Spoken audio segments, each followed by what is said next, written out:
प्रताप जी, सवाल यही है कि अगर आप लोगों का इन्वॉल्वमेंट नहीं था तो 4-4 दिन तक आप लोग खामोश क्यों थे? क्योंकि 4 दिन बाद जब आज तक पर यह खबर हमने प्रमुखता से दिखाई, उसके बाद इस विषय को लेकर आपने संज्ञान लिया। वहीं कुछ दिनों पहले एक मजार का मामला सामने आया था, वहां पर रातों रात आपने उसे खड़ा कर दिया। तो इसी वजह से बार बार सवाल आपसे पूछे जा रहे हैं कि आपका क्या जो एक इन्वॉल्वमेंट है वो किसी धर्म विशेष से थोड़ा झुकाव ज्यादा है क्या? यह आरोप बीजेपी आप पर लगाती है और इसी आरोप को लगाकर इस पूरे मामले को वो हाईजैक करने की या आप पर आरोप प्रत्यारोप करके चुनावों में फायदा उठाने की कोशिश कर रही है। देखिए शुभंकर जी, ये मामला बड़ा सीरियस है और मैं धन्यवाद दूंगा महाराज धर्मेंद्र जी को और प्रमोद कृष्णम जी को। ये देश साधु संतों का देश है और मेरे ये शब्द मैं वापस लेता हूं। हम क्षत्रिय वंश के कछावा राजपूत जो हैं अपने आप को भगवान राम का वंशज मानते हैं। मैं ये बात गारंटी से कह रहा हूं, बाबा बालकनाथ जी से मेरी कोई व्यक्तिगत रंजिश नहीं है, मैं इनका भी सम्मान करता हूं। और मैं इतना कह सकता हूं आपसे कि जब मंदिरों के नोटिस दिए गए, मंदिर दुकान मकान तोड़ने के लिए वहां पर, ये वास्तविकता है, ये सत्य मैं कह रहा हूं, ये खुद बता देंगे। तो बाबा बालकनाथ जी के पास लोग गए, तब उनका जन्मदिन था, जाकर कहा आपके बोर्ड ने हमको ये नोटिस दिया, आपका खुद का चेयरमैन और पार्षद घूम रहे हैं, कह रहे हैं हम ये तोड़ेंगे तो आप हमें बचाइए। तो इन्होंने ये कहा ये विकास का काम है, विकास का काम मैं नहीं रोकूंगा और ये रोड चोरी होगी, तोड़फोड़ होगी, आप जाइए कोर्ट में जाइए, आप, मैं आपकी मदद नहीं कर सकता। उसके बाद उन्होंने तोड़फोड़ करवा दी। इसमें कोई दौराई नहीं। कांग्रेस और बीजेपी, चाहे कांग्रेस का लीडर हो चाहे बीजेपी का लीडर हो, यदि गलती करे तो सत्य को स्वीकार करना चाहिए। यदि इस मामले में आप जो बातें कह रहे हैं बहुत जनरल बातें, ये बातें हम बहुत बार सुन चुके हैं। सवाल ये है कि अगर मंदिर टूटने के बाद आप दोबारा मंदिर बनवाने की बात कर रहे हैं, तो जब यह आरोप आप बालकनाथ जी पर लगा रहे हैं, उस वक्त कांग्रेस क्या कर रही थी? राज्य सरकार आपकी थी, अधिकारी सारे आपके थे। अगर आपकी नियत थी, आप कह रहे कि मैं राम भगवान के वंश का हूं, तो राम जी के आराध्य तो शिव जी भी है, उनका मंदिर टूट रहा था, आपने क्यों नहीं रोका?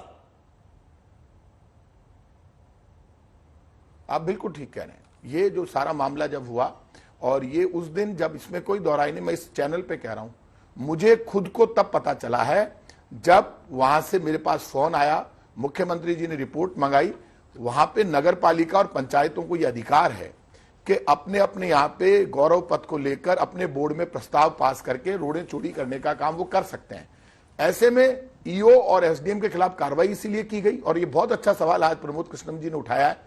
डीएम की भी जिम्मेदारी तय होनी चाहिए, उनको भी नोटिस दिए जाएंगे। मैं खुद बात करूंगा चीफ मिनिस्टर से, क्योंकि उनको ये कलेक्टर की नॉलेज में डालते, बात करते, आस्था से जुड़ा हुआ मामला है। पहली बार मैंने ऐसा देखा है कि बीजेपी चोरी करके सीनाजोरी कर रही है। कांग्रेस गलती करे तो हमारा विरोध करो ना। अभी यहाँ पे जब वहां पे वो गिर गया था, हमारे सालासर बालाजी के उधर गेट है, बड़ा गेट था, द्वार था जिसमें भगवान राम की मूर्ति लगी हुई थी। तो विधानसभा में ये सवाल आया कि किसी ने कह दिया एनएचएआई ने तोड़ा, तो खुद अध्यक्ष जी ने माफी मांगी और ये कहा एनएचएआई ने नहीं, ये राज्य स्टेट हाईवे के ठेकेदार ने तोड़ा। तो वहां पर तय हुआ और अब वहां के वापस वो द्वार बनाया जा रहा है। जब गलती हो तो स्वीकार करने से कोई छोटा नहीं हो जाता आदमी। अब ये बताइए, इनके पार्षद और चेयरमैन आज तक गायब है, आज तक सामने नहीं आए, उनको ये सामने लाते ही नहीं। बालकनाथ जी दो सवाल मेरे आपसे। ये गए तो इनको बालकनाथ जी भेंट की, महिलाओं ने नाराज थी बाबा से। ठीक है, आप जो कह रहे हैं वो दर्शकों ने सुना। बालकनाथ जी से दो सवाल मेरे। बालकनाथ जी, पहला सवाल ये है कि लोग तो आपके भी शामिल थे, आप कांग्रेस का विरोध कर रहे हैं कि भाई प्रशासन के अधिकारी उनके थे, आपने अब तक क्या कार्रवाई की? क्या आपने अपने पार्षदों पर एक्शन लिया, नगर पालिका अध्यक्ष पर एक्शन लिया?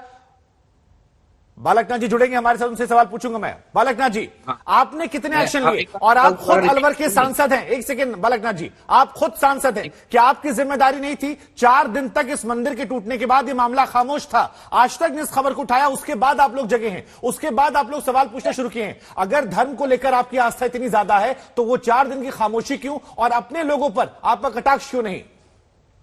देखिए, मैं आपको बता दूं, जैसे कि माननीय मंत्री जी ने कहा, लोग मेरे पास आए थे, 16 तारीख को अलवर में आए थे।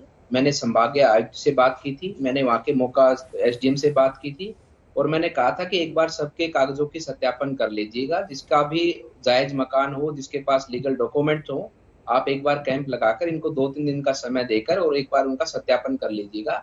लेकिन उन्होंने इस बात पर गौर नहीं की। दूसरी बात, जो विधायक माननीय मंत्री जी कह रहे हैं कि लोग मेरे पास निश्चित आए थे, लोगों से मैंने बात भी की थी, लेकिन लोगों का ये कहना था, जो आपने कहा वो कहना नहीं था, लोगों का ये कहना था कि प्रशासन और वहां के माननीय विधायक इस बात पर अड़े हैं कि वो इस रास्ते को चौड़ा करवा कर रहेंगे, तुड़वा कर रहेंगे। क्यों? मैं उसका भी कारण बताता हूँ।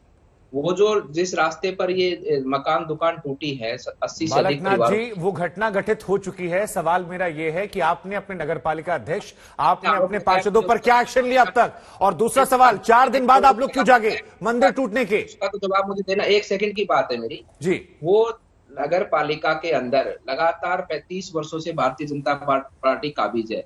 जिस रास्ते पर वो मकान दुकान टूटे हैं वो लोग भारतीय जनता पार्टी को वोट करते हैं, भारतीय जनता पार्टी का पार्षद वहां से है।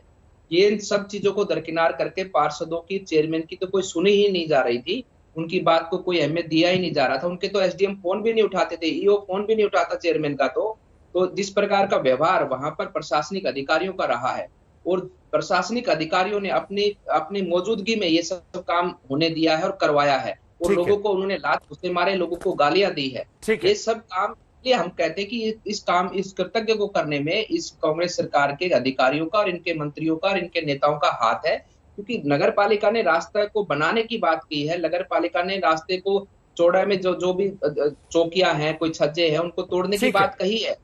मैं एक बात और कहना चाहूंगा, वहां पर जो एक आप प्रस्ताव जब पढ़ेंगे, प्रस्ताव में एक राजेंद्र चेरवाल, वो निर्दलीय व्यक्ति जीता हुआ है। वो ठीक है सर, आप मतलब ये कहना चाह रहे हैं कि 34-35 पार्षद होने के बावजूद आप लोग लाचार थे, बेबस थे, आपके पास ऑप्शन नहीं था, 4 दिन तक आप लोग खामोश थे, उसके पीछे वजह। ठीक है सर,